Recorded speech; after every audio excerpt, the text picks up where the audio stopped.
Olá,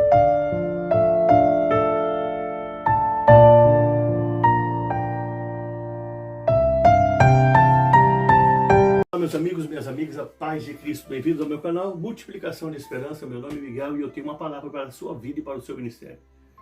Estamos de frente ao público do Kauai também e espero que essas mensagens estejam fazendo a diferença na vida de cada um de vocês. Eu quero ir direto à palavra 1 Samuel 14:6, só na parte B.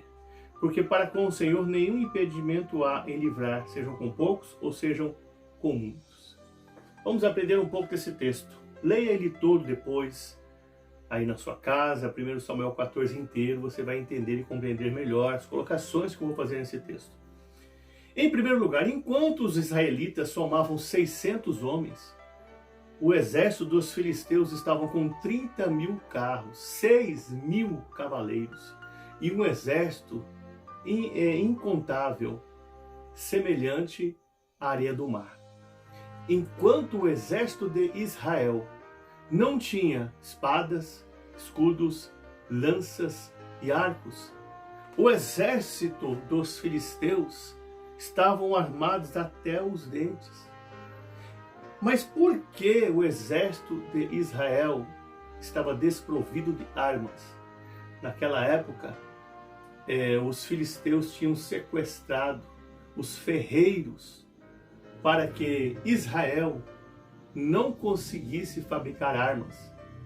Chegou ao ponto de Israel ter que descer aos filisteus para que pudesse amolar as suas enxadas e as suas foices.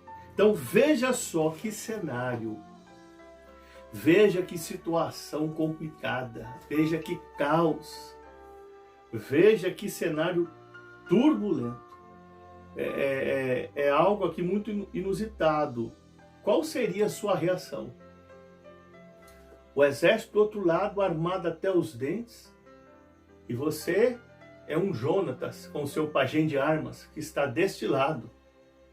E o seu exército não tem armas. Pelo contrário, tem foices, tem enxadas. Que eles conseguiram amolar descendo até o exército inimigo e se humilhando. Que situação inusitada e difícil de resolver. Eu não vejo uma saída. Você vê uma saída? Mas nós vamos ver um personagem aqui que viu uma saída.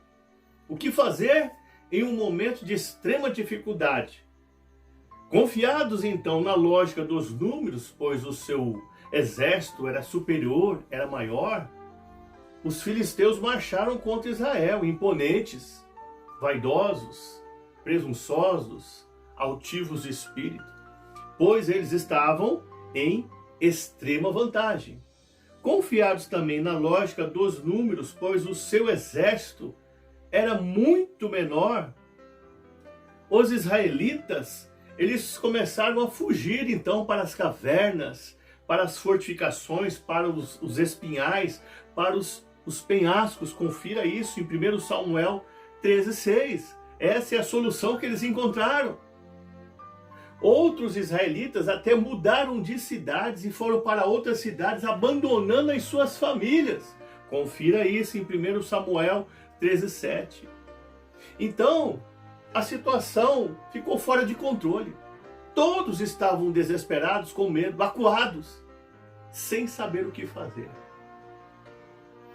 Era necessário nesse momento que alguém se prontificasse. Era necessário que houvesse alguém com uma voz profética. Era necessário que alguém neste momento levantasse a moral do povo, pois eles estavam abatidos e perplexos. Eles não tinham reação. Era necessário que surgisse uma pessoa que viesse então levantar a moral do povo. E esse alguém foi Jonatas, porque o seu nome já relata, Deus tem dado.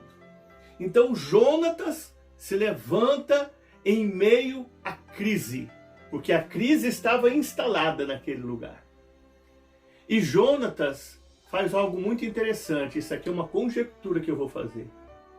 ele observa bem essa palavra crise, ele medita sobre essa palavra crise e ele resolve tirar a letra S da palavra crise. Então, ela poderia ser lida crie. E neste momento, Jonatas cria coragem, cria alento, cria disposição e diz o que eu narrei em 1 Samuel 14:6. Olha suas palavras, eu vou repetir porque eu citei somente a parte B desse versículo. Vem, ele diz isso ao seu pajem de armas, passemos no meio desses incircuncisos filisteus.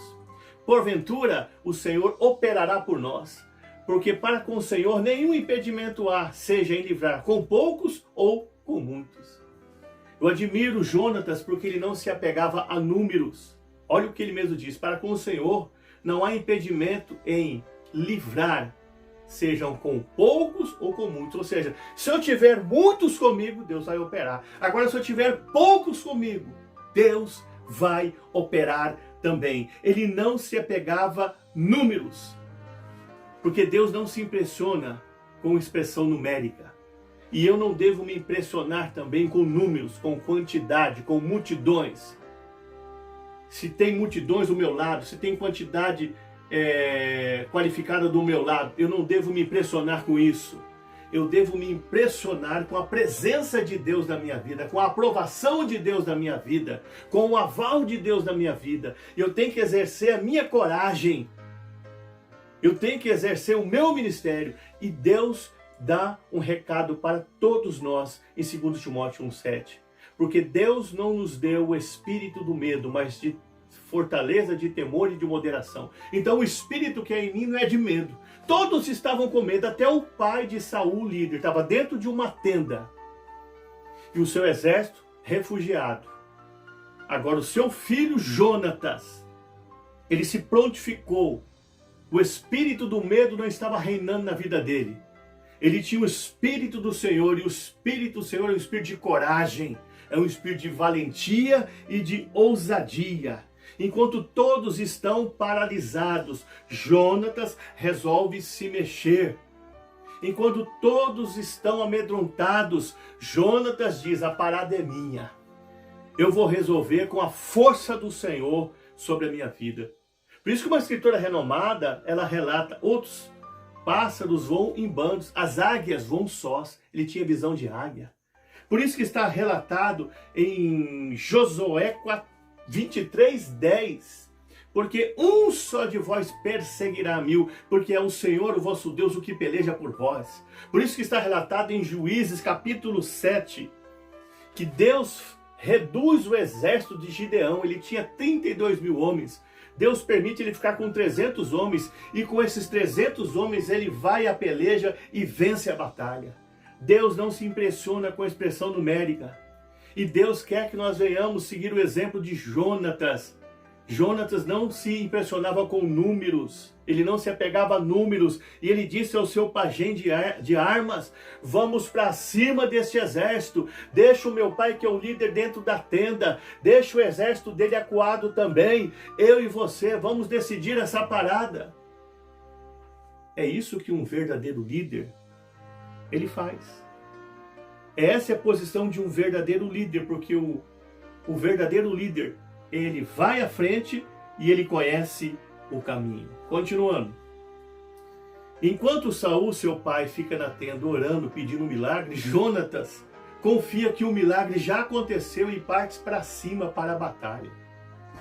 Meus amigos, irmãos em Cristo, simpatizantes do Evangelho, vocês, amigos que são de uma outra religião, tenda é lugar de limitação. Em Gênesis 15:5, Deus tira Abraão de dentro da tenda, coloca ele fora da tenda, diz para ele erguer os seus olhos para o céu e diz para ele: quantas estrelas se podes, assim será a sua descendência. Por que que Deus tira Abraão da tenda para depois ministrar a vida dele? Porque tenda é lugar de limitação. Dentro da tenda, ele estava ali no conflito, ele estava ali turbado, ele estava ali tendo um dilema, ele estava ali tendo momentos de depressão, porque Deus tinha prometido um filho para ele.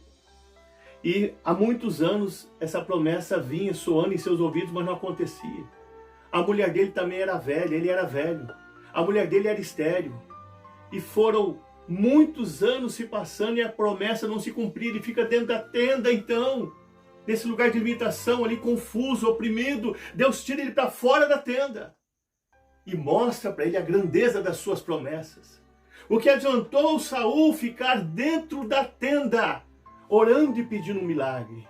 Senhor, o Senhor é poderoso, faz a obra, faz o milagre. Senhor, opera a meu favor e a favor do meu exército. Senhor, eu sei que o Senhor é Deus de milagres, o Senhor é um Deus que surpreende. O que adianta eu exaltar em palavras, mas não exaltar Deus com as minhas atitudes? Seu filho Jonatas crê que o milagre já foi feito e parte para cima e vence a batalha. Seu pai se acovarda e fica dentro da tenda, pedindo um milagre, exaltando com palavras, mas não exalta com atitudes. Lá em Mateus 17, o Senhor Jesus leva os discípulos, Pedro, João e Tiago, para uma nova dimensão, para galgar novos níveis, para subir um novo patamar. Só que chega um momento, eu vou resumir, quando Jesus está falando, Pedro interrompe a Cristo e diz: Senhor, vamos estarmos aqui, façamos 3 cabanas, uma para ti, uma para Moisés, uma para Elias. O Senhor chamou eles para uma nova dimensão. Mas Pedro quer o quê? 3 tendas. Ele quer uma espiritualidade rasa. Ele quer uma espiritualidade limitada. O Senhor levou para uma outra dimensão. Mas ele quer continuar na mesmice. Ele quer tenda. Tenda é lugar de limitação. E nós vemos então que o Senhor opera um grande milagre através de um homem que tem atitude, que tem um comportamento diferente, que se coloca na brecha, que tem iniciativa. E nós vamos ver aqui mais um aprendizado. O que me chama a atenção em Jonatas, já falei sobre isso, agora eu vou dar uns exemplos, é que ele não se apega a números. Eu já falei sobre isso. Mas vamos falar de alguns homens que se apegaram a números. Arão, o irmão de Moisés. Moisés está lá no cume do Sinai, orando pelo povo, sendo formado um grande líder, um melhor líder, um líder que agiria com mais amor. O Senhor está formando um novo legislador, está lapidando um novo mentor, para que ele venha lidar melhor com o seu povo. Só que o inimigo trabalha na mente do coração do povo lá embaixo. E aí vão até Arão e diz para Arão: faze-nos deuses que vão adiante de nós, faz um bezerro de ouro. Arão, impressionado com números, vai lá e faz o bezerro. Conhecedor da lei, instruído por Moisés, ele se impressiona com aquele número muito grande de pessoas, com aquela multidão. Ele vai lá e faz um bezerro de ouro. Ele se impressionava com números. Jonatas não se apegava a números. Mais uma pessoa que se apegou a números, Pilatos. Ele, vendo aquela grande multidão, aquele número de pessoas, ele então entrega Jesus para ser crucificado. Ele atende ao povo, a pressão do povo. Números impressionava Pilatos. Um outro homem que era impressionado por números, o próprio Saul, confira um pouco antes, 1 Samuel 13, ele está em aperto, em guerra também, num momento difícil, o povo se afasta dele. E aí quando o exército dele começa a se afastar, ele vai e oferece sacrifício, que era o ofício de quem? Do sacerdote, ele era um rei. Então, ele prefere então ferir um mandamento, ferir um princípio, para ter o seu soldado, o seu exército perto dele. Porque ele se impressionava com números. Agora vamos ver alguém mais importante ainda, que não se impressionava com números. Nosso exemplo maior, o leão da tribo de Judá, o Cristo. João 6,67. Ele diz para os discípulos: querem acompanhar essa grande multidão que estão indo embora, porque em João 6,60 ele tinha dado um discurso duro, certo? E todos começam a abandonar ele. E em João 6,67, repetindo, ele diz para os seus discípulos: vocês querem ir junto com eles? Dá para você compreender Enquanto você não estiver disposto a ir sozinho, você nunca será um grande líder ou um verdadeiro líder. Porque Jesus estava disposto a ir sozinho. Se os 12 tivessem abandonado ele, ele continuaria pregando e fazendo a obra sozinho. Dá para você entender o que Deus está tratando com você? Você está disposto a continuar sozinho, ainda que todos te abandonem, todos te deixem, todos te deixem de lado? Você está disposto a continuar sozinho? Se a tua congregação, se o teu povo, se a multidão de almas que Deus entregou na sua mão te abandonar, você continua sozinho? Porque aqui está bem explícito isso. O que esse pregador disse, esse pregador renomado que partiu. Enquanto você não estiver disposto a ir só, você nunca será um verdadeiro líder. E Jesus disse, quer ir também com eles? Eu estou disposto a ir só. Jesus não era apegado a números. Agora vamos ao resultado da coragem de Jonatas. Depois que ele teve a iniciativa de partir para cima com seu pajem de armas, ele matou ali 20 filisteus. Aí Deus trouxe um terremoto no arraial. Aí houve um temor. Aí você pode ver o fim. Pode conferir aí que no final os desertores saíram dos seus esconderijos. 1 Samuel 14, 22. E foram à batalha com Israel. Aqueles que estavam com medo, frustrados, decepcionados, vendo a atitude de Jonatas e os frutos que ele estava colhendo, ou seja, o resultado do seu empenho, se alinharam novamente ao exército de Israel. Se você for também, você pode conferir que os traidores voltaram a defender a sua pátria. Aqueles que desertaram, está lá em 1 Samuel 14, 21, eles viram então o resultado da façanha de Jonatas e se juntaram novamente ao exército de Israel. E o resultado final, os adversários passaram a se matar uns aos outros. 1 Samuel 14, 20. Viu qual é o resultado da coragem? Da ousadia? Viu qual que é o resultado do empenho, da atitude de uma pessoa que crê no poder de Deus? Viu qual que é o resultado, a façanha de alguém que acredita em Deus e não em números? A vitória. E a vitória que contagia e chama novamente para perto de você todos que te deixaram e te abandonaram. Que traz a união, a comunhão, a restauração e a cura. Deus conta com você que está dentro do teu lar, um atalaia, um vaso de ouro, nessa situação difícil. Se prontifique como Jonatas. Vai para cima, porque o Senhor é com você. Fique com essa mensagem.